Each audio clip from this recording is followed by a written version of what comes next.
profil di sosial media yang gue punya pun gue bilang bahwa gue adalah seorang love storyteller. Ya, jadi bukan pastor, bukan influencer, tapi gue bilang di situ adalah love storyteller. Kenapa? Karena hidup gue sendiri kenapa sekarang bisa jadi seperti ini. Artinya gue pun ngerasa banyak perubahan yang gue alami. Gue ngerasain sukacita, damai sejahtera, pengharapan, impian kayaknya tuh bisa bermimpi besar gitu lah ya. Maksudnya bisa banyak hal-hal yang gue rasain tuh jauh banget dari yang dulu gue pernah alamin. Ya karena cuma satu, karena love itu sendiri. Ya gue pemakai narkoba, gue seorang pecandu, gue seorang mantan juga pernah menjadi pengedar, terus seorang yang hidup dalam dunia kelam banget. Dan gue gak ngerti gimana caranya bisa mendapatkan hidup yang baik, damai sejahtera dan sebagainya. Apalagi bisa kenal Tuhan tuh gak mungkin banget, apalagi berdampak gak mungkin banget. Tapi satu waktu dalam keadaan dosa gue yang paling parah, yang gue merasa bahwa itu gak layak diampuni, itu mencoreng nama baik keluarga. Situ saat pacar gue hamil, yang sekarang jadi istri gue mau datang ke bokap, dan gue rasa normal untuk dapetin penghakiman, penghukuman, hujatan, bahkan kata-kata kasar, dibuang, itu normal banget. Karena kesalahan yang gue buat keluarga gue besar banget. Apalagi gue punya track record jadi masalah di keluarga, di drop out, di skors, orang tua gue dipanggil, aduh bikin malu lah pokoknya. Tapi pas gue datang ke bokap untuk mengungkapkan atau memberitahukan informasi ini, yang bokap kasih malah sebaliknya.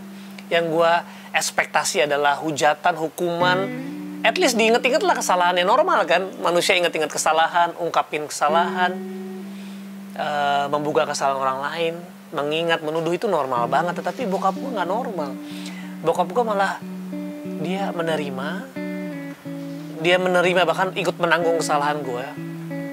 Dia rela menjadi menerima anak ini, menerima calon cucunya dia, dan bahkan menerima kesalahan gue. Dia bahkan bilang gini, Dit, kalaupun besok kamu bikin dosa lagi, papa tetap mau mati buat kamu.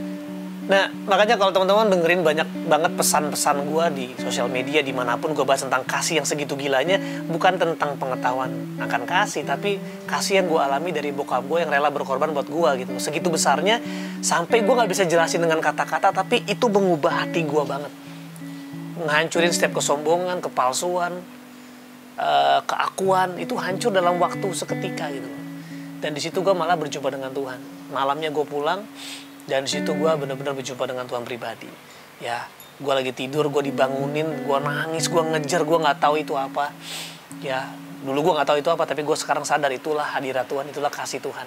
Bokap gue bisa aja tegur, hukum, usir, dan membuat gue belajar. Tapi kayaknya nggak ada pembelajaran yang lebih baik daripada seseorang yang mau berkorban. Dan itu kan relate banget sama Yesus. Dia nggak ingat-ingat kesalahan, dia nggak hitung-hitung pelanggaran. Padahal dia Tuhan loh. Dia yang disakiti, tapi dia bisa untuk ungkit, dia bisa untuk tuduh, tapi dia pilih untuk gak melakukan kan. Kalau memang kita mengikuti Yesus, kenapa gak kita lakukan hal yang sama? Dan mungkin pesan-pesan buat teman-teman, kalaupun lo hari ini berdosa, lo ngerasa banyak melakukan kesalahan, lo harus sadar bahwa ujungnya dosa tuh maut. Jadi stop. Tapi gimana caranya stop? Ya datang ke Tuhan, karena Tuhan tuh baik banget. Dia Tuhan yang adil, dia Tuhan yang mendidik. Dia bisa marah, yes. Dia bisa menghukum, yes. Tapi dalam masa-masa ini sebelum dia datang kedua kali, dia memilih untuk membuka tangan selebar-lebarnya untuk menanggung dosa dan kesalahan kita. Bukan untuk supaya kita hidup dalam dosa dan seenaknya, tapi supaya kita dimampukan berubah. Buat setiap para orang tua, mungkin mulai bangun hubungan dengan anak-anak. Ya, sama seperti saya juga, anak-anak saya juga anak milenial, anak-anak gadget, tapi saya memastikan ya tetap membatasi penggunaan gadget mereka, tetapi justru membuka ruang sebesar-besarnya untuk saya bisa terhubung dengan anak-anak. Karena anak-anak perlu banget waktu buat keluarga. Nah itu kenapa setiap orang tua, yuk kasih perhatian lebih buat anak. Mulai buat waktu yang kualitas dengan anak. Mulai kasihi mereka, mulai banggakan mereka, mulai cintai mereka apa adanya. Ya jangan tunggu ranking 1 baru dipeluk, jangan tunggu ranking 2 baru dibilang bangga. Bilang aku bangga sama kamu, apapun prestasinya. Tapi kalau kamu bikin hal yang dahsyat, ya aku kasih plus. Aku kasih favor, aku kasih hadiah. Tapi sebagai orang tua, kita bangga sama anak bukan karena prestasinya, tapi karena inilah mujizat yang datang dari Tuhan. Lalu buat anak-anak, kalau kamu nggak punya orang tua yang sempurna, mungkin nggak ada orang tua yang sempurna kan? Mungkin tapi kamu bilang enak orang tua Bang Raid baik. Teman-teman harus sadar bahwa kalian itu dilahirkan di dunia dengan sebuah tujuan. Kenapa kamu nggak lahir di tempat yang lain? Karena memang Tuhan percayakan kamu untuk jadi anaknya orang tuamu. Supaya apa? Supaya jadi mujizat buat mereka. Kalau memang mereka lagi gagal mengasihi kamu, pastiin kamu gak gagal mengasihi mereka. Supaya apa? Supaya ketika kamu nanti punya anak, ya anakmu gak merasakan apa yang kamu alami. Ya kamu harus cut itu cyclesnya. Kalaupun kamu gak dikasih sama mereka, mungkin cara mereka mengasihi mereka tahu itu. Yang mereka tahu mungkin mengasihi dengan kasih uang, kasih sekolah. Tapi ada yang mereka tahu cara mengasihi dengan menghajar, memukul, menendang, dengan tidak memberikan pelukan supaya kita bisa kuat lah. Ya itulah cara mereka mengasihi.